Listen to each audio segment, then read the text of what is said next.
안 대표가 바뀌고 있다, 바뀌었다 이런 말씀을 하셨는데 바뀌어야 될 게 너무나 많아서요. 일단 안 대표의 취임 일성은 문재인 정부를 향하고 있습니다. 제대로 견제하는 강력한 야당이 되겠다는 거. 어제 바른정당 이혜원 대표 만나서는 정책연대를 이야기했고 오늘 자유한국당 홍준표 대표 만나서는 문 정부를 합동으로 견제하자 이렇게 의견을 모았다고 하는데 문재인 정부가 폭주기관차를 타고 하는 것을 국민들을 위해서 막아야 한다. 아주 이걸 선명하다고 해야 되나요? 어떤 뭐라 그럴까요? 각개무시야 일본말로. 싸움 따기 돼가려고 하는 모습이 아닌가 이런 대목이 보이는데 어떻게 평가하시겠습니까? 글쎄 이제 취임사에서도 TV 보니까 한 번, 두 번, 세 번 다 셌더라고요. 싸우겠다는 그 말을 11번이나 강조했다고 참 그걸 강조하는 거 보면서도 웃었는데 어쨌든 안철수 대표가 그런 점에서 조금 달라진 것 같죠. 그래서 지난번에 어떤 분이 그러시더라고요. 대선 때 진작 저렇게 하지. 응? 그렇게 하지 왜 저런 모습을 보이지 못했느냐. 그렇게 얘기를 하시던데요. 그런 분이 있던데. 근데 과연 그 첫 번째 우선 과연 야당의 선명한 모습을 보여야 당연히 야당으로서 생존 가치가 있는 거죠. 그리고 또 지금 얘기한 대로 그 안철수 대표 본인 스스로 얘기한 대로 다당제 구도를 가져가는 의미가 있는 거죠. 그러면 결국 상대는 여당이 될 수밖에 없겠죠. 야당끼리 싸울 수는 없는 거니까. 그러면 과연 그게 성공의 길일까? 저는 좀 조금 의문이 들어요. 왜냐하면 지금 다 아시겠지만 문재인 정부의 지지율이 문재인 대통령의 지지율을 하더라도 높지 않습니까 상당히. 그 호남 지역에서도 상당히 지지가 높습니다. 그걸 좀 반추해보면 지난 4.13 총선에서 그 국민의당 승리 요인과 좀 이렇게 대비시켜 보면 당시에 물론 안철수 대표를 지지한 그런 호남 정서도 있었겠지요. 그러나 상당 부분이 그 현재 국민의당을 이루고 있는 호남 의원들이 부추긴 반문 정서가 상당히 큰 역할을 했습니다. 호남 홀대론 이렇게 얘기하면서 그게 상당히 컸거든요. 지금 호남 홀대론이 설 자리가 있습니까? 없죠. 거의 호남 정권이라도 마찬가지입니다. 현재 인사합을 보면 어떤 분 얘기를 빌리면 호남 인사폭탄이라고 할 정도로 그 정도로 지금 쏟아붓고 있지 않습니까? 법무부 장관 검찰총장이 동시에 호남 출신이었던 적 거의 없다 그러죠. 없다고 합니다. 그러니까 이걸 보면 과연 그 문재인 정부와 선명하게 각을 세워서 안철수 대표가 대립하면 대립할수록 국민의당은 제가 보기에는 호남에서 설 자리가 없어집니다. 더. 그러면 바로 조금 전에 얘기하셨던 거 호남 지역 의원들이 설 자리가 점점 줄어드는 겁니다. 그래 호남 의원들이 지금 불안하게 생각하고 협조하지 않으려고 하고 천정배 전동영 지원했던 그 정서가 바로 그런 부분이라고 생각합니다. 그러니까 저는 이거 안철수 대표가 잘하길 바라고 전 다당제가 필요하다고 주장했던 사람 중에 하나거든요. 박 교수님도 마찬가지일 거고. 그런데 그런 점을 해결해 나갈 정치적 역량이 과연 보여줄까? 선명한 야당의 길을 보여주면서 여당과 대립하면 대립할수록 국민의당은 특히 내년 지방선거에서 과연 호남 지역에서도 선전할 가능성이 높아지지 않을 거라고 오히려 더 저는 그렇게 생각하는데 이몽은 어떻게 생각하시는지 모르겠습니다만. 저는 이몽입니다. 안철수 대표가 선명야당을 가겠다는 것은 홍준표식의 선명야당을 얘기하는 게 아니에요. 어떤 것이 선명한지는 애청자분들이 판단하고 국민들이 판단할 문제인데 도울 거는 돕겠다는 겁니다. 정치 혁신하고 있는 거. 또 호남 인사뿐만 아니라 어떤 인사라도 능력이 되는 인사에 대해서만큼은 지지하는 것이죠. 정치 혁신 지방선거 앞으로 앞두고 아마 상당한 경쟁이 붙을 겁니다. 아마 국민의당 만만치 않을 거요. 개헌 정국 앞장설 겁니다. 더 앞장설 겁니다. 문재인 정부보다 더 앞장서서 약속했던 것이고 이건 같이 가는 겁니다. 그렇지 않고 이것도 노선은 같다고 하다가 방법론에서 청와대나 여당이 일방적으로 가는 거는 강하게 태클할 겁니다. 저 이런 장난 필요하다고 봐요. 또 반대로. 말씀 중에 죄송한데 저는 눈에 띄는 게 선거구 제도 변화하고 개헌 문제를 갖다 확실하겠다는 그 내용 눈에 띄더라고요. 그럼요. 그러니까 그런 거는 같이 가는 것이고 반대로 홍준표 대표하고 무조건 같이 간다. 천만의 말씀이에요. 홍준표 대표의 자유한국당도 봐서 앞으로 이슈에 따라서 강하게 태클 걸 거는 철저하게 싸우는 거죠. 선명야당이죠. 그 또한. 그죠? 그러니까 국민의당이 제3당으로서를 지지를 받을 수 있는 야당 지지 세력이 있는 겁니다. 네. 그분들에게 선명 야당을 보여주고 있는 거예요. 예. 그러니까 크게 보면은 안보나 국방과 관련돼서만큼은 상당히 보수를 놓고 홍준표 대표하고 경쟁을 할 것이고 경제나 민생을 놓고서는 또 정치 역시를 놓고 나서는 문재인 정부와 경쟁을 하는 네. 이런 방식이 어떻게 보면은 제3지대에 있는 정당으로서의 선명 야당이 되는 거죠. 예. 그걸 놓고 난 다음에 내년에 지방선거에 나설 것이기 때문에 예. 호남에서 뭐 호남 홀대론 이런 것이 아니라 호남도 문재인 정부에 대한 대한정당을 필요로 합니다. 국민에 대한 나쁘게 보지 않을 겁니다. 경쟁하는 거죠. 네. 또 호남만 있는 것이 아니잖아요. 영남도 있고 수도권도 있는 겁니다. 그러니까 예. 그런 포지션을 가지고 내년 지방선거에 임할 경우에는 저는 상당히 희망적인 결과도 저는 예측할 수 있다고 봅니다. 지금 국민의당이 선명성을 이야기할 수 있는 것은 안보적 측면에서 조금 더 선명한 그림을 그릴 수 있겠고 경제적 관점에서는 YTN 뉴스에서 방금 두 분 대화 이야기하기 전에 나왔습니다만 2030년 뒤에 재정정책에 상당히 이 비중이 악화될 가능성이 있다. 이 문제를 놓고 충분히 이 문재인 정부의 복지정책에 대해서 재정적인 부담을 후세대에게 줄 수 있는 부분을 다루실 수 있을 것 같은데 네. 최근 원자력 발전소 방향에 대해서 또 궁금해하시는 것 같아요. 어떻게 보고 계십니까? 그것도 지금 이제 홍준표 대표하고 같이 논의를 하자. 바른정당도 예외는 아니고 뭐냐면 네. 그런 중대한 문제를 네. 여건이 일방적으로 풀어서는 안 된다는 얘기예요. 이건 태클을 그런 거죠. 예. 그러니까 이 문제가 왜 필요한지에 대해서만큼은 그래도 공론화를 거쳐서 결론을 봐야 될 텐데 원자력 예. 문제가 우리 헌법에도 나와 있는 방식대로 푼다고 얘기하면은 그 주민들의 의견이라든지 예. 또는 이해관계자들의 공론을 통해 가지고 결정을 해야 될 거를 문재인 정부가 공약과는 다르게 일방적으로 풀어나가는 방식은 동의하지 않는다. 그 대목에서 국민의당의 원자력 발전소 전문가가 있습니까? 그거는 제가 당내 사정을 제가 알 수가 없죠. 예. 원자력 전문가가 없으면 전문가를 초빙하면 되는 거죠. 네, 뭐 안철수 대표가 지금 취임해서 결국 그 야 3당 공조를 좀 열심히 하자 하고 네. 야당 열심히 찾아다니는 거 아니겠습니까? 네. 함께 만나고 오늘 홍준표 대표를 만나서는 무슨 문재인 정부 폭주 기관차다. 예. 멈춰야 한다 이렇게 얘기했죠. 예. 물론 뭐 전반적인 그런 정책을 가지고 얘기하는 건 아닐 거고 예. 어쨌든 현재 어떤 그 문재인 정부의 뭐 정책의 추진이 거침없는 그런 형벌을 보이고 있으니까 네. 뭐 그런 에 비판할 겁니다.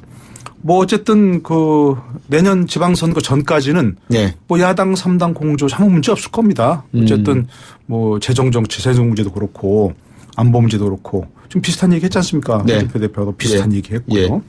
지금 얘기하신 그 이제 원자력 발전 문제 조금 이따 다시 얘기하지만 예. 그렇게 뭐 문제 없을 겁니다. 그런데 결국은 네. 안 대표가 성과를 내려면 그 무슨 정책적 공조를 하는 게 문제가 아니고 예. 선거에서 좋은 결과를 내야 되는 겁니다. 사실 그렇지 않습니까? 예. 내년 지방선거에서 특히. 예. 그럴 때 예를 들어서 문재인 정부와 대립하면 대립할수록 그 선명한 문재인 정부와 선명하게 대립하는 사람들 어디로 가겠습니까? 자유한국당으로 가는 겁니다. 그렇지 않습니까? 네. 뭐 홍준표 대표가 앞으로 어떻게 하느냐에 조금 달리긴 했지만 네. 어쨌든 뭐 의석이 그렇게 많이 있고 또 확실한 지지 기반이 있는 그런 상황이고요. 네. 또 보수라는 기치를 확실히 내걸고 있으니까. 네. 그리고 또 바른정당도 있고요. 그런데 지금 국민의당은 중도 아닙니까? 네. 어디로 가겠습니까? 어떤 세력들이 네. 국민의당으로 오겠습니까? 그게 좀 마땅치 않다는 얘기입니다. 누구도 이게 우리 소선거니까 1등 해야 되는데 네. 1등 할 만한 그런 지역구 없다는 겁니다. 이 안철수 신임 대표 체제가 가져올 정치적 행간 오늘 살펴보고자 합니다. 오만한 정부에 맞서 싸우겠다. 수락연설부터 투사 이미지였고요. 싸우겠다는 말을 11번 했습니다. 네. 어제 그 수락연설하면서. 대선 패배 또 연이은 제보 조작 사태 사실 정계 은퇴까지 거론되면서 정치 인생의 이 벼랑 끝에서 치루어진 전당대회 아니겠습니까? 그렇죠. 예. 정말로 구사일생 당 대표로 복귀를 했는데 그러다 보니 수락 연설이 결연할 수밖에 없었습니다. 예. 뭐 싸우는 지도자의 이미지가 부각될 수밖에 없었는데요. 쓰러져 죽을 수 있다 이런 심정으로 대한야당의 길에 나서겠다 이렇게 얘기를 했는데 한번 들어보시겠습니다. 예. 우리의 길은 철저하게 실력을 갖추고 단호하게 싸우는 선명한 야당의 길임을 분명하게 밝힙니다. 정권이 바뀌자 거꾸로 펼쳐지는 코드 인사 등 모든 불합리에 맞서 싸울 것입니다. 예, 상당히 강하게 정부를 비판했어요. 네, 저도 세봤거든요. 총 11번 싸우겠다 이렇게 외쳤습니다. 예, 예. 뭐 강하게 이제 문재인 정부를 이제 비판한 건데요. 이렇게 당을 추스리고 내년 지방선거 뭐 승리하겠다 이런 생각인 것 같습니다. 강력한 야당, 그러니까 첫마디로 여러 가지가 나올 수 있는데 싸우겠다, 강한 야당, 선명한 야당이 되겠다라는 걸 굳이 강조한 안철수 대표. 이 뉴스의 이면에는 뭐가 숨어 있습니까? 불안한 안철수. 하지만 그래도 안철수입니다. 무슨 말씀이세요? 안철수로서는 왠지 불안하다. 그렇지만 안철수밖에 대안이 없다. 누구 말입니까? 이게 지금 국민의당의 민심이라는 겁니다. 당내 민심. 네, 이걸 상징하는 숫자가 득표율 51.08%. 턱걸이 과반입니다. 51.08. 야, 이거는 참 절묘해요. 네. 그러니까 50이 안 됐으면 어제 결선 투표 해야 되는 거였잖아요. 그럼 결과가 바뀌었을지도 모릅니다. 그랬을 수도 있어요. 네. 뒤집어 얘기하면 49%는 지지를 하지 않았다는 건데요. 그렇죠. 일단 국민 여론이 그렇게 썩 좋은 거 아닙니다. 안철수 대표의 조기 복귀에 대해서 이 제보 조작 사건에 대한 정치적인 책임론이 있기 때문에 그렇죠. 여론이 그렇게 썩 좋지는 않고요. 예. 그리고 현역 의원들, 국민의당 현역 의원들이 상당수가 안철수 대표에 대해서 등을 돌린 상태입니다. 출마하면 안 된다라고 선언까지 했었었죠. 외계인 발언까지 있었죠. 그랬었죠. 외계인하고 얘기하는 것 같다. 네. 이제 문제는 호남 민심입니다. 예, 예. 지난 몇 달 전이었죠. 대선 후보 될 때까지만 하더라도 뭐 70% 득표율을 보여줬었는데 그렇죠. 이게 아주 폭락을 했습니다. 49%의 비주류. 근데 불안해하는 호남. 예. 이 불안해하는 호남을 어떻게 설득할 거냐. 예. 혹시 분당 사태로 가는 건 아닌지. 예, 불안해한 이 안철수 리더십 증명이 필요하기 때문에 강한 모습을 보여주고 있는 겁니다. 불안해하는 사람들에게 확신을 주기 위해서 네. 더 뭉치자 이런 의미로 강한 야당, 싸우겠다 이걸 더 강조했다. 네. 그럴 수 있겠네요. 두 번째 행간 뭡니까? 어게인 19대 대선입니다. 어게인 19대 대선. 이건 저 무슨 얘기 하시려는지 알겠어요. 네. 몇 달 전이었죠. 네. 대선 1, 2, 3위입니다. 문재인, 홍준표, 안철수. 이 구도가 다시 만들어졌습니다. 다시 만들어졌어요. 사실 대선 끝나고 나면 패배한 후보들 외국에 나가 있는 게 일반적인 관례였는데 최소한 한 1년 6개월은 나가 있잖아요. 네, 뭐 이제 몇 달도 안 됐는데 다시 구도가 만들어졌습니다. 예. 당연히 문재인 후보 대통령이 됐고요. 낙선한 두 사람은 당 대표로 와신 상담을 노리고 있습니다. 결국 이 도전자들 공세가 훨씬 강해질 수밖에 없는데요. 그 모습은 바로 선명성 경쟁입니다. 예. 이제 국민의당은 특히 더 그럴 수밖에 없는데요. 이 민주당 이중대 소리를 피하려면 존재감을 보여주고 이런 선명성 경쟁을 할 수밖에 없는 상황인 거죠. 당장 어제 수락연설에서도요. 이 문재인 정부의 독선과 오만을 견제하겠다. 예. 또 뭐 강력히 저지하는 야당이 되겠다. 이렇게 얘기를 했는데 그렇죠. 이런 어게인 19대 대선 구도 내년 지방선거 리턴 매치를 가로지르는 하나의 정치 축이 될 것 같습니다. 안철수 지금 대표네요. 이제 안철수 대표가 대선 경선에서 75% 득표를 얻었었거든요. 네. 당에서. 정말 압도적으로 후보가 됐던 거에 비하면 51.08%는 사실은 좀 초라한 성적표예요. 네, 맞습니다. 안철수가 불과 넉 달 전에 가동됐던 조직이거든요. 호남 조직이요. 그런데 이게 그렇죠. 총 가동됐음에도 불구하고 예. 턱걸이 과반 상당히 이제 아쉬운 성적표를 받은 거죠. 그렇죠. 어제 득표율 좀 궁금해하시는 분들을 위해서 제가 잠깐 설명을 드리자면은 안철수 51.08, 정동영 후보가 2위 했는데 28.36, 천정배 후보가 3위 했는데 16.6, 이현주 후보가 3.95% 이렇게 2위하고 차이는 크지만 네. 확실하다고 할 수는 없어요. 51%가. 위기에 빠진 국민의당이 뭐 결국은 대안이 없으니까 다시 안철수 대표에게 돌아간 겁니다. 그렇기 때문에 안철수 대표는 더 강하게 나 싸우겠다, 나 선명하다, 여러분 나 믿어주십시오 얘기를 하는 거란 말씀. 세 번째 행간 뭡니까? 박원순 시장과 안철수 대표가 맞붙을 수도 있다. 이게 어떻게 된 게 이번에 그 국민의당 전당대회 하는 와중에요. 최대 이슈가 서울시장 선거가 됐어요. 맞습니다. 안철수 후보로서는 이 이슈로 아주 화제를 긁어 모았고 사실 국민의당 전당대회 흥행이 오히려 이것 때문에 더 됐다라고 해도 과언이 아닙니다. 저와의 인터뷰 여기서 얘기한 거잖아요. 네, 맞습니다. 모든 가능성 들었습니다. 여러분. 어떻게 될 것 같으세요?